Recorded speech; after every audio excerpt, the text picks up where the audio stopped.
Bem-vindos todos ao nosso curso de Direito Ambiental, a partir aqui da Terra da Liberdade. Meu nome é Fabiano Velli, você, por favor, inscreva no canal aí e participe, ok? Amigos, já ouviram falar do Sistema Nacional de Meio Ambiente? Pois é, ele é parte integrante da Política Nacional de Meio Ambiente, de que a gente já falou. Ou seja, a Política Nacional é maior do que o Sistema Nacional de Meio Ambiente. A política de um setor, de um país, usa o sistema correlato a esse setor para atingir os seus fins. Quer dizer, o sistema é instrumento da política. Vamos falar desse instrumento aí um pouco complexo? Ele está previsto no artigo 6º da famosa Lei 6938. Digam comigo, 6938 de 81. Né? O 69 vem antes, depois tem o 38 de 81. É a Lei de Política Nacional do Meio Ambiente. São exclusividade do CISNAMA as questões ambientais relacionadas a licenciamento de atividades e estabelecimentos, ao registro, como o de motosserras, a autorização, como de desmate regular, a concessão ou permissão, como a da exploração turística das cataratas do Iguaçu, um belo exemplo. É muita coisa. Tudo isso é englobado pelo CISNAMA. Quem forma esse tal de CISNAMA? Sistema Nacional de Meio Ambiente, que é instrumento da Política Nacional de Meio Ambiente. Quem são, né? Que entidades? Quem são as entidades, os órgãos públicos, além das respectivas normas, que se dedicam à proteção do meio ambiente e têm um monopólio de atribuições fundamentais, como licenciamento, concessão, permissão.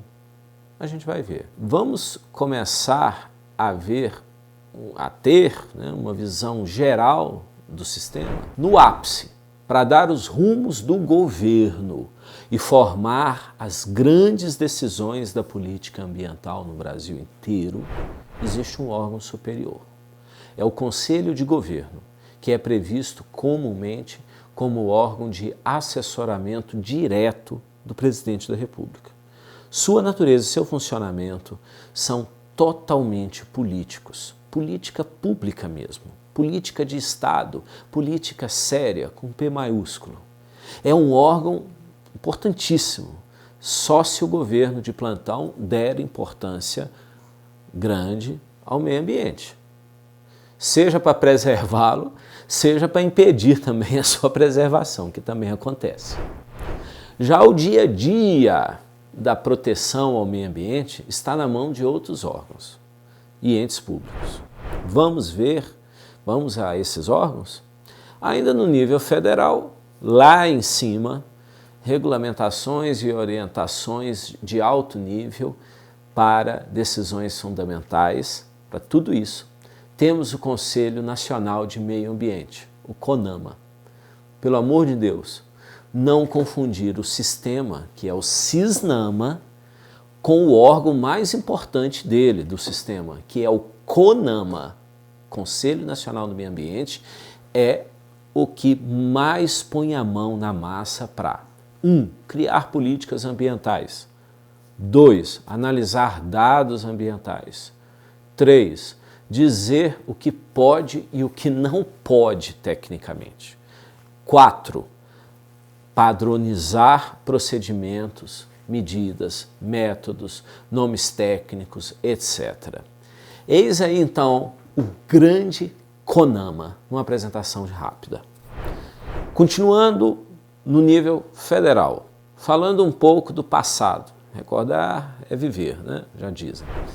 Para coordenar o dia a dia das ações envolvendo o trabalho de vários órgãos e entidades, tínhamos no passado um outro órgão, que era uma espécie de placa-mãe, ou melhor, um processador.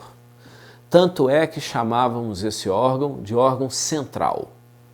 Era a Secretaria do Meio Ambiente da Presidência da República.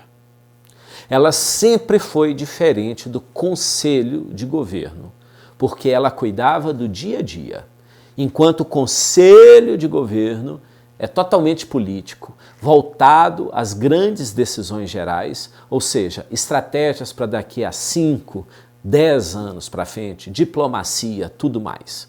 Temas de enorme interesse estratégico por si sós.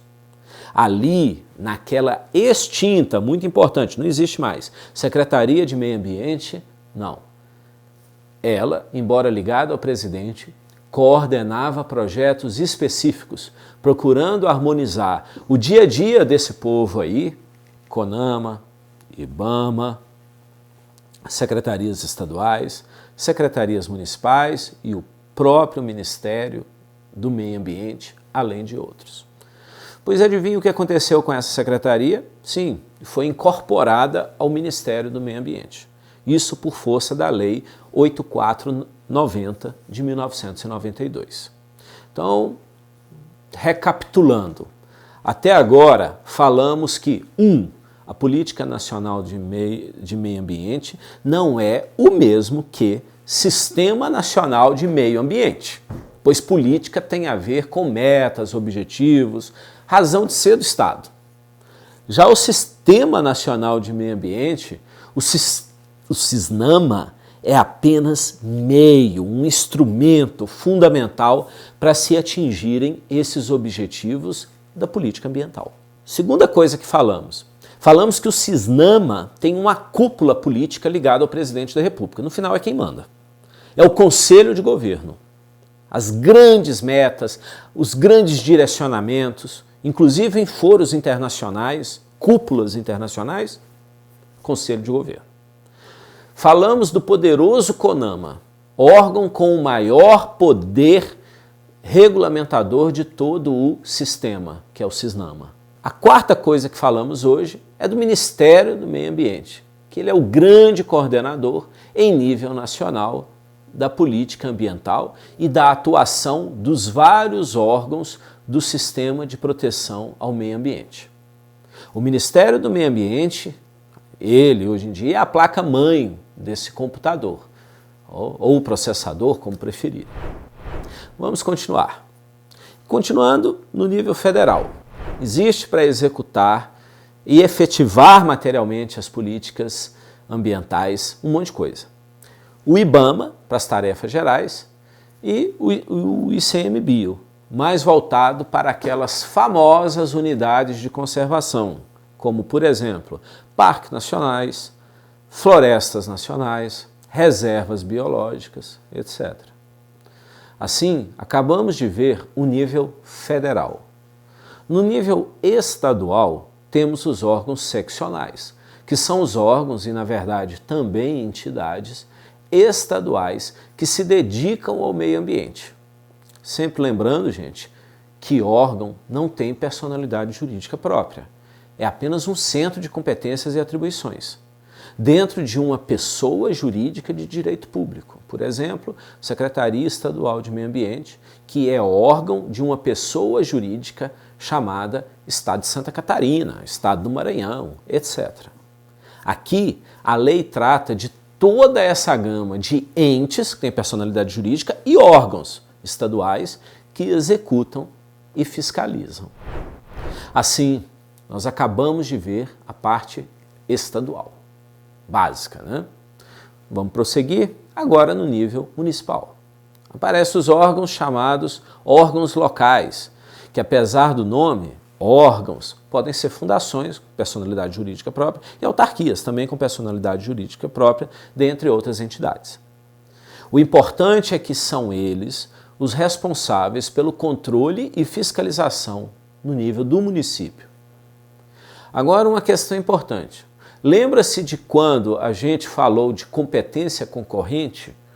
Aquela do artigo 24 da Constituição, aquela em que as normas gerais são feitas pela União e cabe aos estados complementá-las ou, na sua falta, até supri-las totalmente no lugar da União? Está todo mundo lembrado?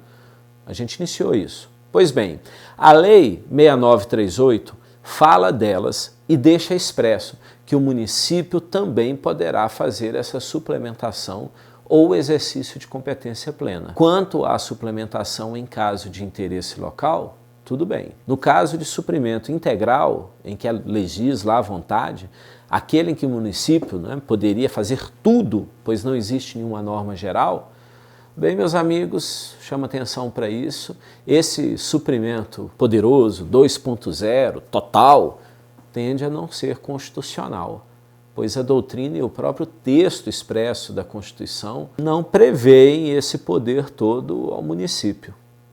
Assim, a Lei 6938, nessa parte, pessoal, seria inconstitucional no meu entender. Beleza, gente? É o que temos para agora. Vamos estudar em casa, vamos estudar onde pudermos, vamos estudar como pudermos, vamos estudar na hora em que pudermos. Poderemos alcançar nossos objetivos, né? Para isso que a gente está aqui. Até mais, Carpe Diem.